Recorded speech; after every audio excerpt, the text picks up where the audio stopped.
ঠিক আছে নাকি? আরে আমার আসামিটা পালিয়ে গেছে। আরে দাঁড়ান, পালায়নি ওরা, ওদেরকে আমি বেঁধে রেখে আসছি একটা গাছের সাথে। কি বলতেছেন? তবে এখনই ওখানে যাওয়া যাবে না, আমরা দুজন ওদের পিছনে কোথাও গিয়ে লুকিয়ে থাকবো।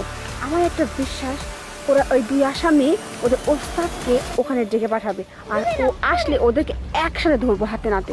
ঠিক বলছেন, চলুন। আসেন।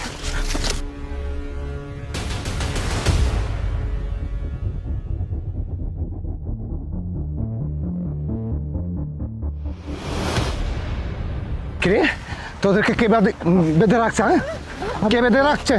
আরে বস, একটা পুলিশ আর একটা আর্মি আমাদেরকে বেঁধে রাখছে। আমরা অনেকভাবে ছোটার চেষ্টা করছিলাম, ও একটা আর্মি তো একবার শোয়াই দিয়েছিল, একবারে মাছ ইয়ে করে।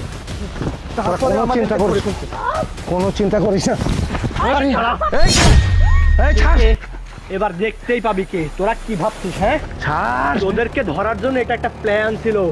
আমি ওইখানে এমনিতেই পড়ে গিয়েছিলাম, বুঝতে পারছিস? তুই পালিয়ে যা, তুই পালিয়ে যা, সমস্যা নাই, তোকে ধরতে পারবো, কারণ এই বাগান পুরোটাই